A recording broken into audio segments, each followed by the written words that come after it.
Club 21, el club de les ments inquietes. Direcció i presentació, David Escamilla. Sotsdirecció, Gerard Cadavall. Tots els diumenges, de 9 a 10 de la nit, a Ràdio 4.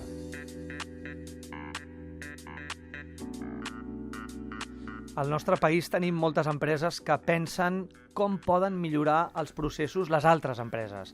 Empreses que ajuden a altres empreses. Hi ha una empresa del país important, es diuen Feedback MP.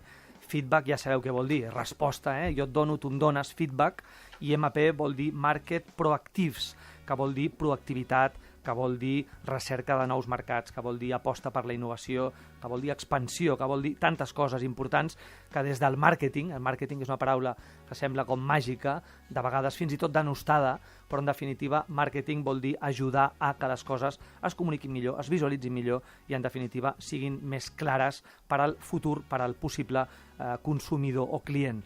Avui tenim un espai, Solucions Feedback MP, comença avui, neix avui, i tenim el soci consultor de l'empresa Feedback MP, un home que, a més, és professor d'ESADE, és un home que està constantment a prop de la innovació i ens aportarà noves solucions des de l'empresa, noves solucions per ajudar a les empreses a anar molt millor. És el Rafael Ferrer. Rafael, bon vespre, benvingut. Bona nit, David, i bona nit a tothom. Gràcies per la invitació. Un plaer tenir-te aquí, un plaer que ens aportis experiència, primer des de la vostra empresa, des de Feedback MP, després tu com a professor d'ESADE, doncs des de les teories més actuals, des de les tendències més actuals, es tracta de que cada setmana tinguem idees perquè l'empresa vagi millor i les empreses funcionin millor. Millor vol dir el que feu vosaltres, en definitiva, recerca de nous mercats, orientacions, innovació constant. Avui parlem, si et sembla, d'un tema que és bàsic, estem en un temps difícil, estem en un temps en el que la gent vol que li vagi millor la vida, que funcioni tot millor.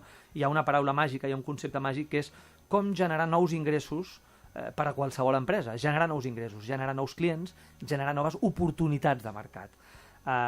Parlem, si et sembla, d'aquest tema, Rafael, i parlem, si et sembla, anem a l'origen, una redefinició del model de negoci, no? Hauríem de començar per aquí, redefinir què vol dir model de negoci.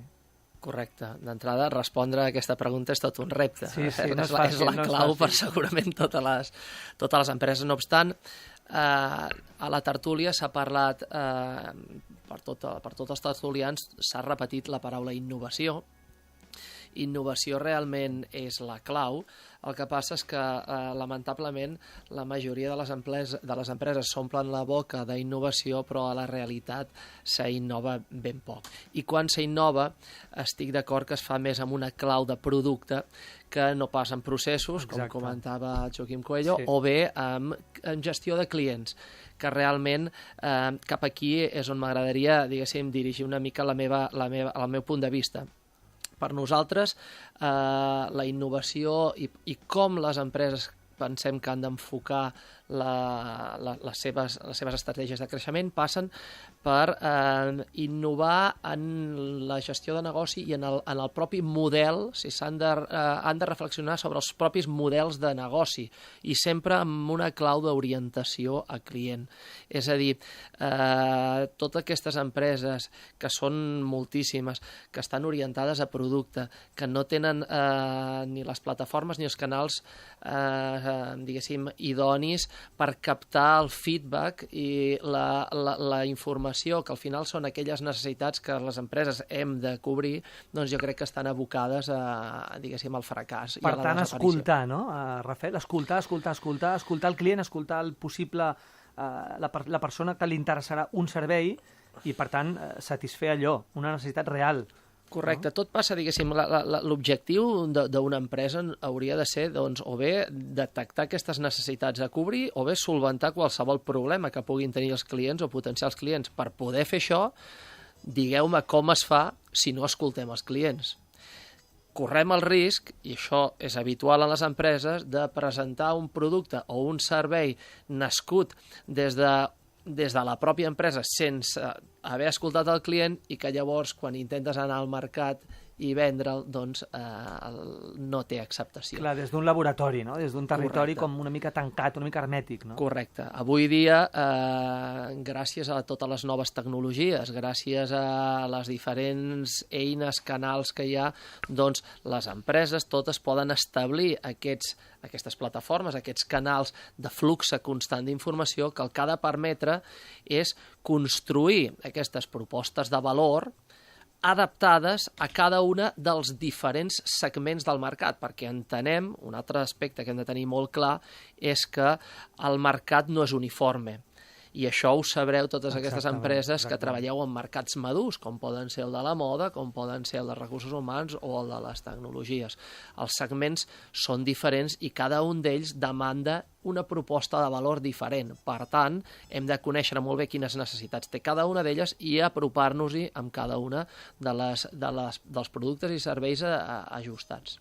Per tant, hi ha molts exemples, hi hauria molts exemples, Rafael, però en definitiva és això que tu dius molt clarament, és a dir, crear una proposta de valor no qualsevol, sinó adequada, és a dir, a mida, allò ad hoc, no? Totalment, totalment. Avui dia hem de pensar que els mercats, insisteixo, són molt madurs, hi ha molta competència i, per tant, hi ha multitud d'ofertes. Els clients habitualment tenen un ampli ventall d'elecció. Per tant, a part, el client també ha madurat perquè té molt més informació, coneixement dels productes i serveis, per tant, és molt més exigent en la seva demanda. O bé la coneixem molt bé i podem donar-hi resposta, o no formarem part de la seva ventall d'eleccions. Claríssim.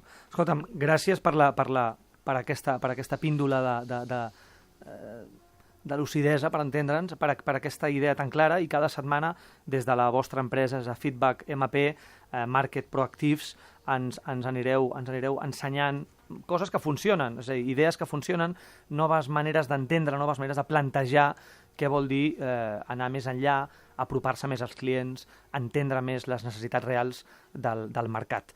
Gràcies, Rafael Ferrer. Gràcies a vosaltres.